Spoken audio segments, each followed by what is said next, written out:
임마누엘의 하나님이라는 제목으로 성탄절 예배 하나님의 말씀 여러분들과 함께 살펴봅니다. 예수님께서 이 세상에 오셨을 때에 이스라엘은 정말 암울한 시대였습니다. 이스라엘은 당시 로마의 점령당에서 식민지였습니다. 세금과 노동력을 군인들에게 착취당하고 있었죠.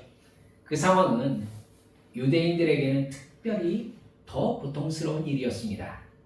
유대인들은 자기들이 하나님께서 선택하시는 선민이라는 자기 정체성을 가지고 있었습니다.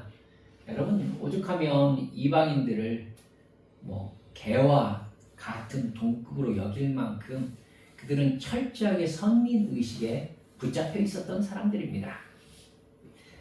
하나님이 자기들을 외부의 적으로부터 지켜주신다는 역사적 증거들을 가지고 있었던 민족입니다. 그런데 바벨론에게 멸망당한 후에 페르시아 그리고 로마로 제국이 이양되는 동안 그들은 사실은 한 번도 정말 독자적인 나라다운 나라를 이루어보지 못했습니다. 예수님 당시에는 로마가 총독을 보내서 이스라엘을 통치하고 있었고, 로마가 허용한 유대의 통치자 헤롯은 에돔 족속이었습니다. 헤롯이 왕위에 있는 한 하나님이 구약 역사에서 허락하신 다윗의 왕국은 이루어질 수 없는 꿈이었던 거죠. 그런데도 에돔 족속의 후손으로 왕위에 올라있는 헤롯은 권력이 아주 강했습니다. 여러분, 역사적으로 헤롯 왕에 대해서 여러분이 조금만 조사해 보셔도 아시겠지만은 헤롯은 당시 엄청난 부와 권력으로 자기의 아직 다 밝혀지지 않은 무덤을 만들 정도로 대단한 건축가요, 대단한 권력자였습니다.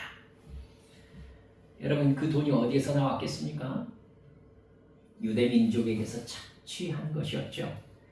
대제사장은 율법에 규정된 대로 아론의 후손 중에 사독 집안의 후손이 맡아야 되는데, 여러분, 당시의 대제사장 안나스는 로마 총독 구레뇨가 임명한 사람이었습니다. 레위 족속이긴 했습니다만, 그 뒤로는 사위인 가야바에게 대제사장을 물려주었습니다. 대제사장이 이런 게 어디가 있어요? 그들이 예수님을 신문하고 십자가에 못 박아야 한다고 했던 사람들입니다. 재물장사로 돈을 엄청나게 벌었던 집안이고, 예수님이 그들로 인해서 성전을 강도의 소굴로 만들었다고 책망한 사람들입니다. 유대인들은 몰랐겠습니까? 즉, 여러분, 당시의 상황은 왕도 종교적 정통성을 가지고 있는 사람이 아니었고 다윗의 후손이 아니니까요. 제사장도 율법에 규정된 사람이 아니었던 겁니다. 제사 제도도 부패했고, 따라서 율법 전체가 돈과 이익에 따라 해석되고 있는 상황이었습니다. 하나님을 섬기는 유대교가 구약의 정통성을 다 잃어버리고 있었던 상황이었던 겁니다. 하나님의 백성이라는 유대인의 민족 정체성을 지킬 수 있는 올바른 규범 자체가 존재하지 않았던 시대가 바로 그때였습니다.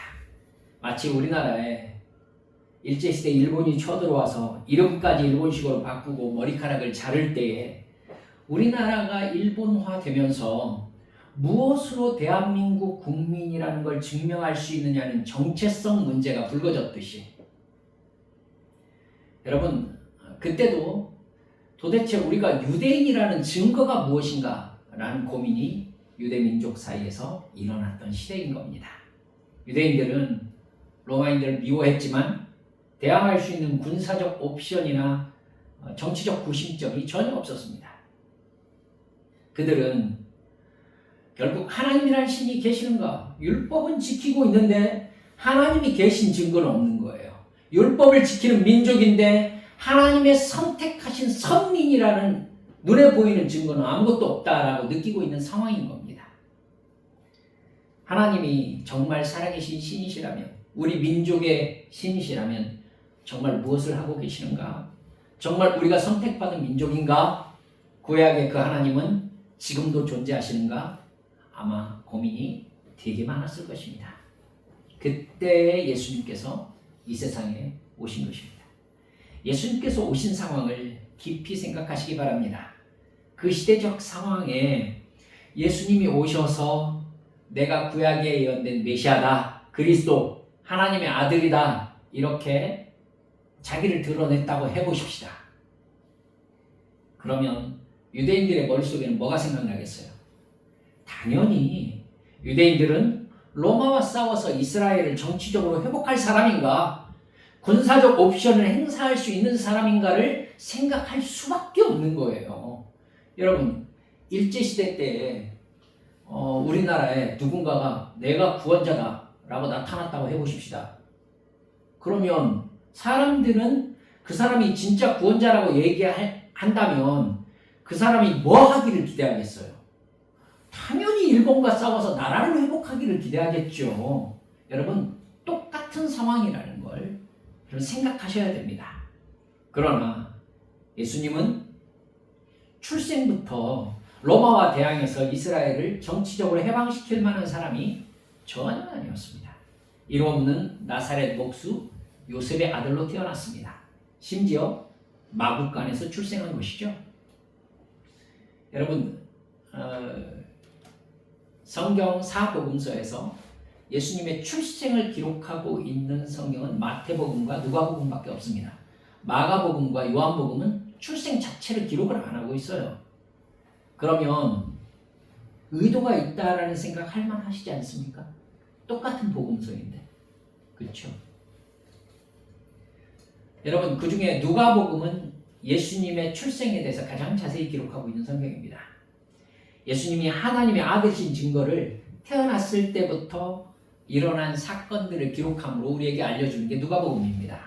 마리아에게 가브리엘 천사가 찾아온 사건, 마리아가 예수님을 잉태하고 친척인 세례 요한의 어머니 엘리사벳에게 찾아갔을 때, 여러분, 엘리사벳이 성령 충만해서 내 주의 어머니가 나에게 오셨다라고 예언한 사건이 있었지 않습니까? 예수님이 탄생하셨을 때 목자들에게 천사들이 나타나 하늘에서는 하나님께 영광이요 땅에서는 기뻐하심을 입은 자들에게 평화다라고 찬송했던 사건, 그리고 목자들이 마구간에 찾아가 예수님을 만난 사건, 하나님의 아들이 오셨구나 할 만한 일들이 벌어졌다고 기록하고 있어요. 여러분, 근데 그렇게 누가복음에 기록된 하나님의 아들이 오셨다라고 이렇게 인식한 사람 중에 유대인들이 기대했던 소식이라고 정말 생각할 만한 어떤 이를테면 영향력 있는 사람이 있습니까? 목자? 엘리사벳 만난 거, 마리아 만난 거, 즉 여러분, 그들의 순전히 이건 개인적인 어떤 사건인 거예요. 그러니까 하나님의 아들이 오셨다라고 이렇게 선포할 수 있을 만한 어떤 기적 같은 게 아닌 거죠. 그리고 그 사람들이 우리가 밤에 뭐 하늘이 열려고 천사들이 찬송하는 것을 보았다라고 했을 때 진짜? 라고 할 만한 사람들이 아닌 거예요. 목자라서. 헤롯 대왕에게 그랬다고 해보십시다. 그러면은 문제가 있겠죠. 그렇죠? 근데 목자예요, 목자. 마태복음은 마구간에서 태어났다고 말하고 있지 않습니다. 그저 마리아가 배가 불러올 때 요셉의 꿈에 성령으로 잉태된 것이라면서 마리아를 데려오라는 지시를 받았다. 예수님이 태어났을 때 동방에서 박사들이 그의 별을 보고 찾아와 황금과 요양과 몰약을 들여서 경배했다. 이렇게 적고 있을 뿐입니다. 마가복음과 요한복음, 여러분, 예수님의 탄생에 대한 얘기를 왜 하지 않고 있을까요? 사랑하는 여러분들, 예수님의 탄생은 영웅들이 탄생하는 신화의 이야기가 아니라고 성경은 분명히 못 받고 있는 거예요. 부귀와 영광과 황금 전혀 상관없는 탄생이었다라고 우리에게 가르쳐주고 있는 겁니다. 예수님의 탄생 기사가 공식적인 문제가 된 부분은 헤롯 왕과 연관된 부분 한 부분이 있습니다. 동방박사 즉 점성가들의 방문을 받아서 유대인의 왕이 났다는 이야기를 헤롯이 듣습니다. 여러분, 헤롯 대왕은 권력욕이 아주 대단했던 사람입니다. 그 이야기를 동방의 점성가들이 하고 그의 별을 따라서 우리가 왔다고 하자 헤롯과 예루살렘이 완전히 한바탕 소동을 벌입니다. 헤롯은 눈치가 빠른 사람이에요. 성경학자들, 서기관들을 불러 모으죠. 혹시 유대인의 왕이 어디에서 나신다고 하는 기록이 있는가? 그러자 그들이 미가서 말씀을 보여주면서 베들레헴 에브라다야, 우리가 교동문에서 읽었던 그 부분을 찾아줍니다. 미가서 5장 2절 말씀이에요. 베들레헴 에브라다야, 너는 유다 족속 중에 작을지라도 이스라엘을 다스릴 자가 네게서 네게로 나올 것이라. 그의 근본은 상고에 영원히 있느니라. 이 말을 발견한 헤롯이 어떻게 합니까? 그가 베들레헴 에브라다에 왕이 날 것이다 라는 얘기를 딱 발견한 다음에 베들레헴 근처에 있는 2살 밑에 사내 아이를 모두 다 살해하는 그런 짓을 저지릅니다. 자기는 에돔 출신이잖아요.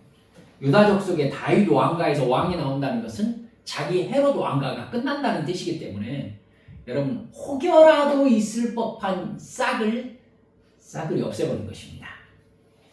그때 예수님은 이미 천사의 지시를 받아서 이집트로 몸을 피해 있었죠. 왜 하나님의 아들의 출생이 이렇게 초라하고 또 아무런 영향력도 없고 심지어 비극을 가져오는 출생으로 기록되어 있을까요? 예수님은 출생부터 당시 유대인들의 꿈을 이루어주기 위한 존재로 오신 분이 아니라는 걸 가르쳐주고 있는 겁니다. 그들은 로마와 싸워서 이스라엘을 회복할 정치적, 군사적 메시아를 기다리고 있었습니다. 하나님이 살아계시다면 틀림없이 그런 메시아를 보내주실 거라고 기대하고 있었습니다.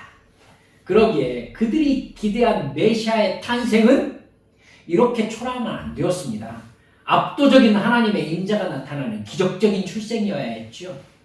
힘과 권력을 나타내서 이제 이스라엘에 희망이 생겼다고 알려줄 수 있는 사건이어야 했습니다. 그래야 메시아가 오셨구나라고 유대인들이 희망을 가질 거 아니겠습니까? 여러분, 그렇기 때문에 예수님은 마구간에서 출생하실 수밖에 없었다는 것을 생각하셔야 합니다.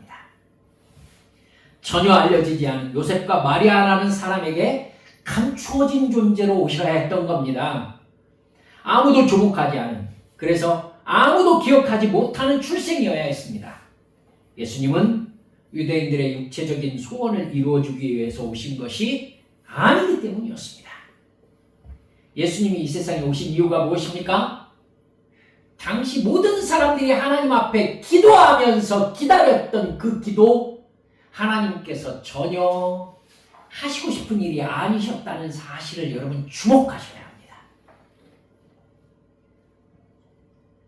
하나님이 이 세상을 이처럼 사랑하사 독생자를 주셨으니 이는 그를 믿는 자마다 멸망하지 않고 영생을 얻게 하려 하심이니라.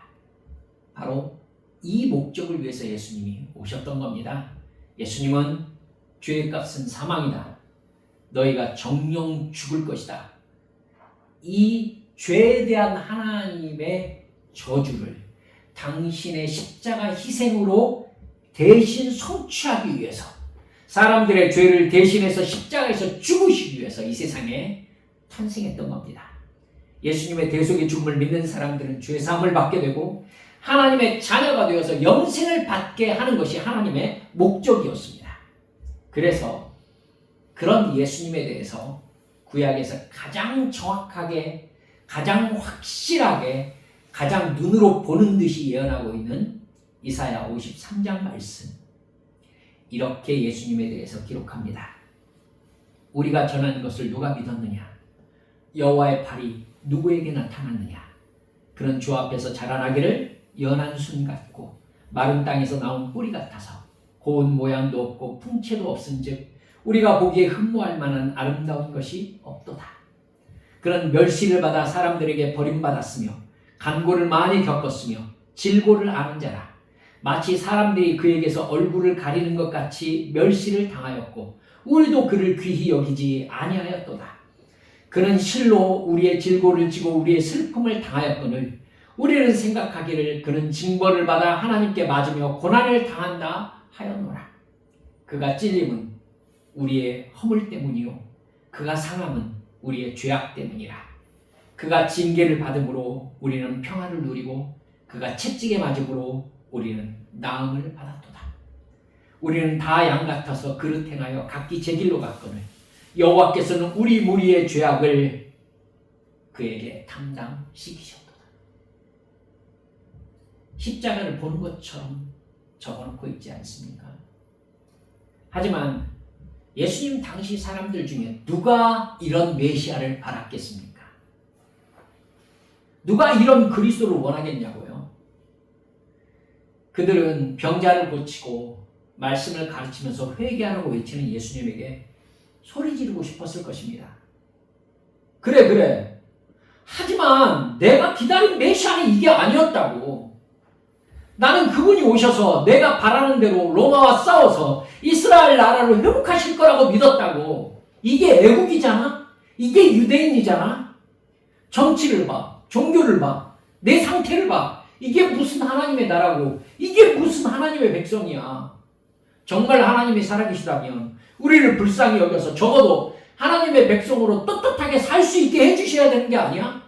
그 하나님의 아들이라며 그러면 우리가 그토록 오랜 세월 동안 바래왔던 소원에 관심을 기울여야 되는 거 아니냐고. 이 사람은 메시아가 아니야. 설사 메시아라고 해도 이 사람이 메시아가 되어서는 안 돼. 메시아가 병 고치려고 온 존재야? 내가 그렇게 오랜 시간 하나님께 기도하면서 꿈꿔왔던 것은 뭐가 되는 거야? 하나님이 이러셔도 되는 거야? 사랑하는 여러분 아시겠습니까? 예수님을 바라보는 그 시대 사람들의 마음이었던 겁니다. 이게. 그래서 그들은 그 마음으로 결국 이 사람은 우리의 메시아가 되어서는 안 된다. 우리의 메시아의 꿈이 이런 식으로 끝나서는 안 된다라고 생각하고 예수님을 십자가에 못 박아 죽여버리고 말았던 것입니다.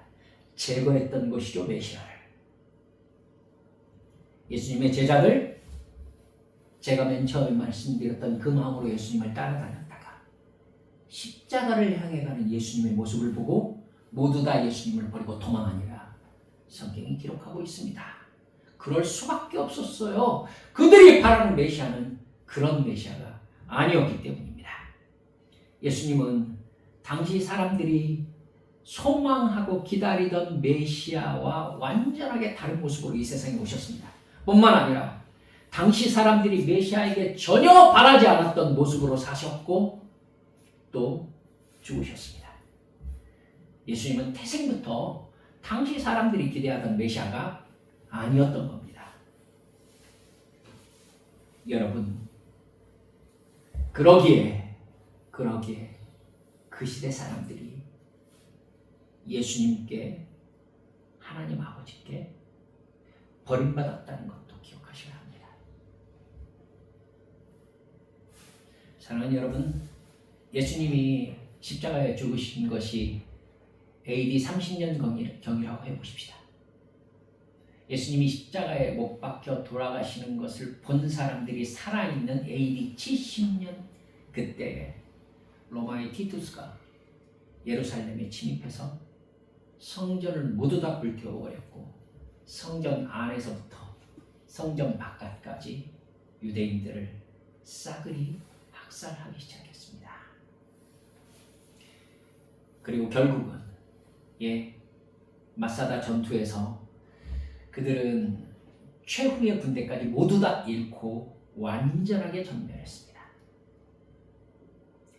사랑하는 여러분들, 그들의 입으로 했던 이야기가 우리가 기다렸던 메시아는 이런 메시아가 아니었다고 하면서 예수님을 죽였던 사람들인 겁니다.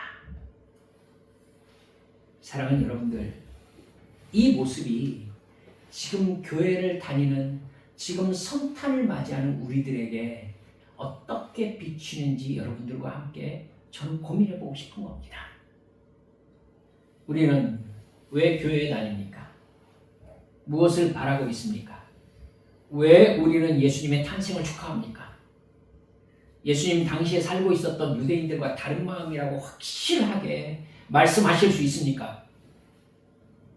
이렇게 초라하게 오셨다는 예수님이지만 나는 예수 믿고 복받아서 성공하고 돈 벌어서 그럴듯하게 세상 재미와 즐거움을 누리면서 살아가야지. 다들 그런 마음으로 교회 다니는 거 아니야? 다 예수 믿고 복받고 돈 많이 벌고 자기가 바라는 거 이루어지길 원하는 마음으로 교회 다니는 거 아니냐고. 예수님이 초라하게 오셨다지만 마국간의 동방박사들이 황금과 유학과 몰약을 드렸대잖아. 역시 왕의 권력과 부가 아니겠어? 결국 예수님은 금수저네. 예수 잘 믿으면 결국 황금과 유황과 몰약 같은 재물을 주신다는 증거 아니겠냐고. 여러분, 제가 들었던 설교입니다. 이 세상 모든 교회들은 예수님의 탄생을 화려하게 치장해서 마곡간이 아니라 황금 침대로 바꿔놓습니다. 그건 실제 예수님이 아닙니다. 우리들의 욕망이란 말입니다. 부처상을 만들어서 금칠하는 마음과 똑같은 욕망이에요. 왜 금칠하겠어요? 바라는 게 금이니까 그렇죠. 왜 그렇게 중세의 교회들 안에 있는 예수님 그림과 신상들은 금으로 덮여 있습니까? 그걸 바라기 때문이지요. 사랑하는 여러분들, 내 소원을 이뤄달라고 손비비면서 기원하고 싶은 종교 본성이 이 세상에 예수님께서 왜 오셨는지를 심각하게 왜곡시켰던 겁니다. 그리고 어쩌면 우리는 그 왜곡된 예수님의 이미지를 끝까지 놓고 싶지 않은지도 모릅니다.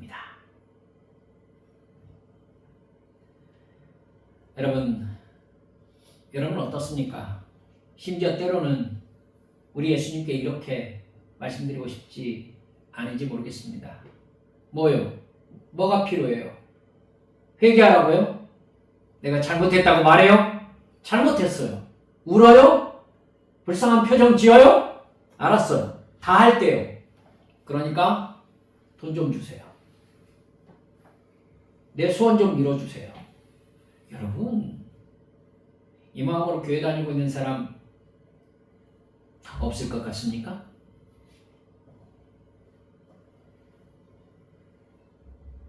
저는 정말 많을 것 같아요. 정말 많을 것 같아요. 예배 시간에 눈물을 흘리면서 회개한다고 해놓고 바깥에 나가면서 신발 바뀌었다고 큰 소리로 싸우는 거 제가 본 적이 있습니다.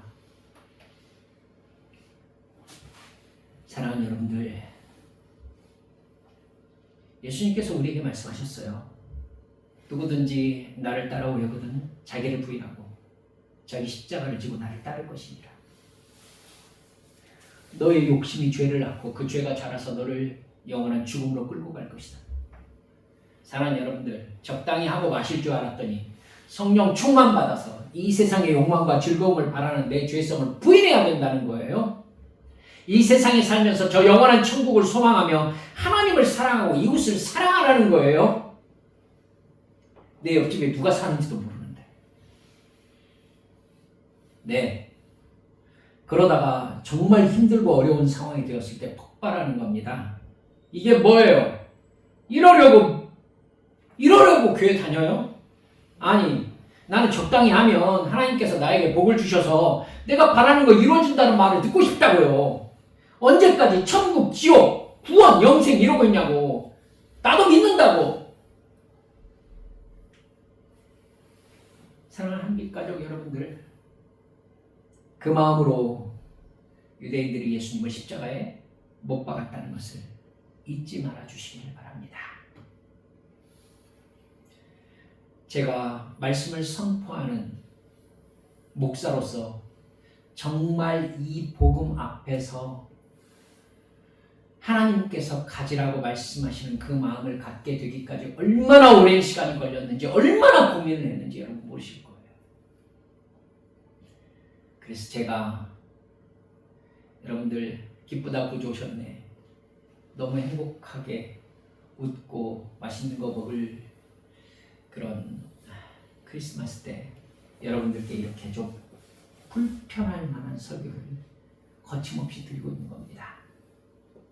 사랑하는 여러분들이요, 저는 여러분들의 영혼을 저 천국 바라보게 하는 복음을 전해야 하는 목사로서 그 믿음이 아니면 구원받을 수 없습니다 라고 여러분들께 담대히 말씀드릴 수 있습니다. 여러분 구원받으셔야죠. 여러분 예수 진짜 믿으셔야죠. 그래서 하나님 사랑받으셔야죠. 우리에게 가장 중요한 것은 예수님의 십자가 대속의 죽음과 부활을 올바로 믿고 죄사함 받는 것입니다. 죄사함의 기쁨, 그래서 하나님의 자녀가 된 기쁨, 천국의 영생을 받은 기쁨이 예수님께서 우리에게 주시는 기쁨의 100%입니다. 나머지 내 생활의 문제, 응답, 하나님과의 관계에서 아무것도 아닙니다. 여러분 너무합니까? 오히려 성령 받은 제자들과 사도 바울을 보십시오. 그들은 죄사함과 영생의 기쁨 때문에 이 세상의 육신의 죽음도 전혀 두려워하지 않았습니다. 여기에 이르기를 저도 간절히 소망합니다. 사랑하는 여러분들, 예수님은 내가 바라는 소원을 이루어주려고 오신 분이 아닙니다. 2000년 전부터 그러셨습니다. 우리 성탄을 맞이해서 이 세상 욕심 버리고 오직 거듭난 하나님의 자녀로서 내게 주신 사명을 최선을 다해 감당하겠노라고 결단하십시오. 너무나 짧은 이 세상의 삶이 끝나면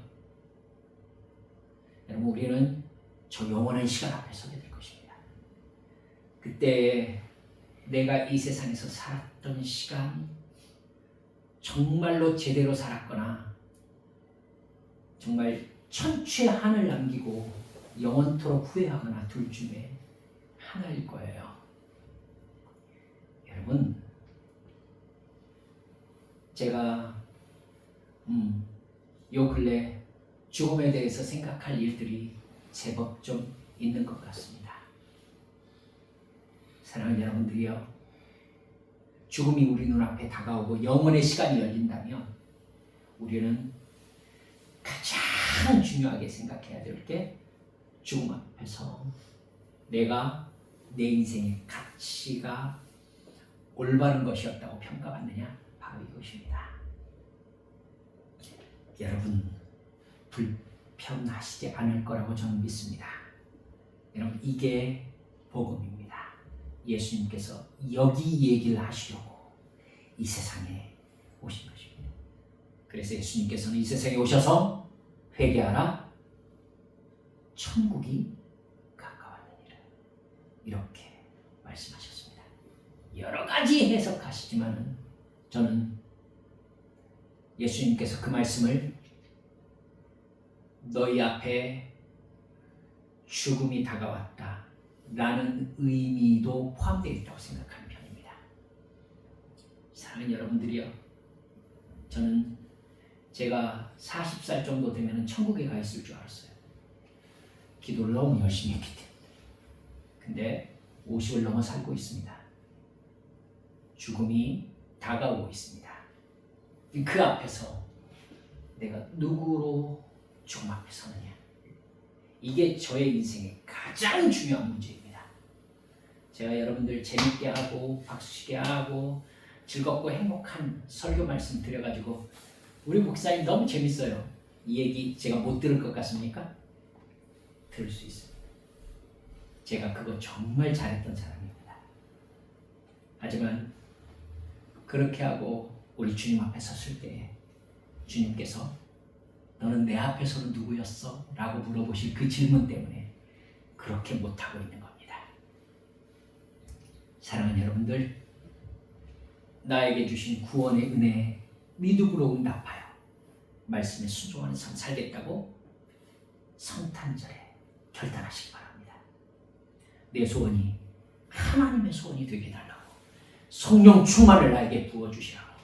그래서 저 기분 방방 떠서 눈 오기 기다리는 성탄절에 전혀 더 말 안 할 거예요. 기도합시다. 이 시간 기도하시면서 주님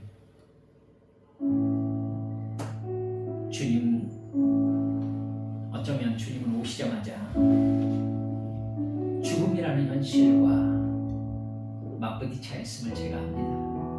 그렇죠? 예수님은 나자마자 그를 죽이려는 사람들과 부딪혔습니다. 그리고는 결국 예수님 33살에 십자가에 못 박혀 죽으셨습니다. 세상 사람들의 기준으로 할 것 같으면 살해당한 것이죠. 사랑하는 여러분들, 그 죽음이 우리에게 어떤 의미입니까?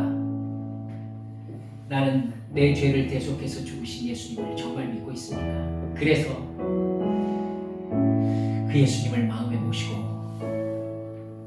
나의 옛사람을 죽이면서 주님의 말씀에 순종하고 있습니까? 주여, 나에게 정말 예수님 믿는 믿음을 새롭게 해주시라고 이 시간